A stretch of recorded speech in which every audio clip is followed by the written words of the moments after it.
Hello everybody, this is Kodjira, and I've necroed another replay. This time we have a Chiri replay from back in patch 9.7. Why have I necroed this one? Well, other than the fact it's one of my very few Kolobanov medals, it's also in response to a question on a forum, or the SGTA forum we had, about which tanks are bad. Like Pokemon, there are no bad Pokemon, only bad trainers. And even the Chiri, which has some qualities that you might regard as being bad, can have good games in the right circumstances, and this is an example of that. So what about the Chiri? Well, it's the tier 7 Japanese medium tank with a blah blah blah blah blah blah blah blah etc. stats and numbers. Basically it's freaking enormous, it's slow, and has a weird autoloader with very poor penetration. I think it's something like a 10-second reload on the autoloader, something really quick, to do a pew pew pew penetration in about 3 seconds. I think it's even shorter than that. We'll find out in a minute, hopefully. So yeah, slow, 30 kilometers an hour for a tier 7 medium. That's like British heavy tank slow. Enormous. It is the biggest tank on the field today, I would say. Absolutely the biggest tank on the field. It's Overlord D-Day, so that means the beach is useless. There's 3 effectively corridors and a big blobby bit in the middle which you have to fight over. So let's go and have a look. See, so I'm going to head up to where I normally start in a medium. So I'm still regarding it as a medium. Actually, even if I was playing the AMX M445, I regard that as being a medium as well. Now the Chiri does have some decent gun depression, but it's also got a huge turret. So I'm not spotted here, even though a couple of wild tanks drive straight up at me. So I'm locked on because it's, what is it, it's a Tiger. So that's 370 damage in basically a couple of split seconds. So that's like doing a 390 damage roll from a IS or an IS-3 straight into the Tiger. And because it's a pew pew pew gun, it's each penetrating hit has a chance of doing module damage. So I could have ammo-racked him twice there if I'd have been really lucky, and taken his turret off. So that's an advantage of having a pew pew pew gun, the 3-shot autoloader, to having a big alpha gun. RT couldn't have a shot at me there. Now RT really does fancy this tank because, as well as being huge and slow, it's made of cardboard, or rice paper perhaps, who knows. Yeah, historically apparently they drew some pictures, that's about it. You know, it was very typical wargaming. Oh look, they draw some pictures, let's have a tank.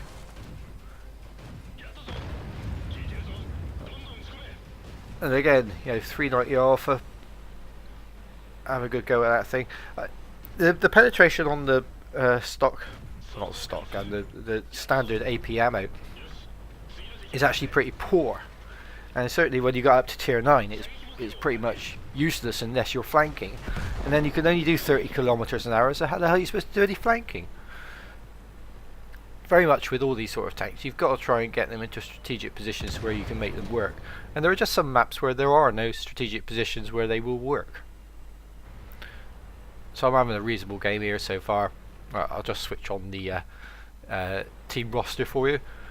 You know, we're all about level, but it's all about to go Pete Tong. You know, they've broken through the middle. I've won this flank. I can't get any shots at that thing. It's just like too fast for me. It gets away. Slow. Did I say slow? Did I say big? Yeah. I think I've mentioned both those things. So I've got to try and get back and do some defending. But yeah, basically all our tanks are dead. All of a sudden, all I've got left is those 2 RT to support me. And yeah, they've got RT that can. Now I'm turning back and I'm backwards and sideways and stuff. The easy one shot me, so I've got to try and keep moving. So I'm making my way back as fast as I can to try and defend the base. I pressed defend the base, but I don't think that means anything in a lot of languages. So now we are 2 against 5. I think the Crusader SB is just fired, so unless I can intercept, he's done for as well. But I can't intercept because I'm just not quick enough. I'm doing my best, I'm trying really hard, but I just can't get there. Well, now I'm 1 against 5. Did somebody say Colour Banos medal? Yeah, Artie's having a go. You notice I'm auto-aiming all the bloody time here, and that's a bad habit actually.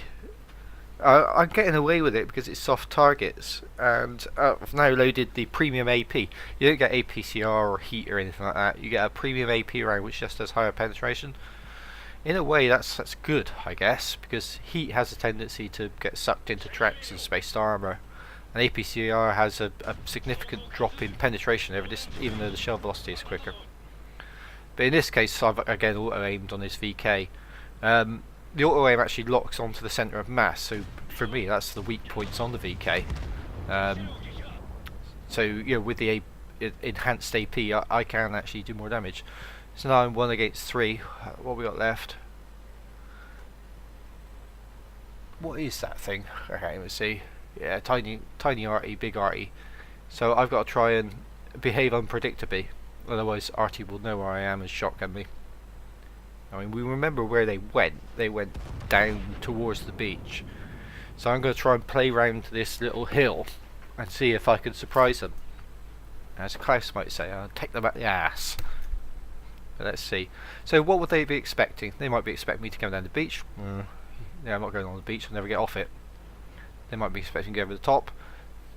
I don't think they'll be expecting me to come this way, so I'm going to go this way. Yeah, the Chiri is, you cannot describe it as good, even with the best will in the world. But then it's not bad, really. It's not bad. It's just interesting and different. There are characteristics about it that are just not good. You know, the speed, the size, the armour, the penetration. But there are other characteristics, like the fact that you can actually do 390 alpha in your clip in burst damage. You've got a big hit point pool, and ultimately World of Tanks is more about hit points and armour. And you got reasonable gun depression, so you know you got to try and work those to your advantage. There's another Artie shot came in at me.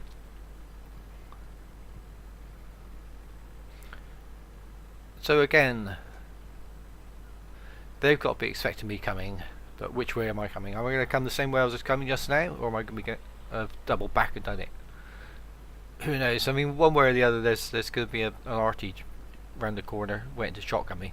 It's actually one in our base now, so maybe they're expecting me to head back to base. Regardless, I've just got to hold down that W key as hard as I can, make this tank go faster, and see if I can surprise some artillery. I'd speed this up if I knew how. Oh look, there he is. Fortunately, he's facing the other way. Unfortunately, I missed a shot. See, if I'd have aimed properly, I could have tracked him, but yeah, I was a bit lucky. I should have gone the other way. So now we've got the M44, who appears to have just fired and missed. Sat in our cap. Yeah, so let's go back. There are no bad Pokemon, only bad trainers. Oh yeah. With new physics, I'd probably have killed myself there. No such thing as bad Pokemon, only bad trainers. A very, very important lesson we learnt from Pokemon Island of the Giant Pokemon. A very good episode if you ever want to look that one up. And in a similar way, there are no such things as bad tanks. There are some that are challenged and have things wrong with them and need you to work harder, but very few of them are actually bad. And here we go, the comment in chat from our AMX: lucky. Yeah, make your own luck, chap. I'm alive at the end and I killed 5 tanks. There we go, Kolobanov's medal, all sorts of other badges in a tank that most people regard as being not very good.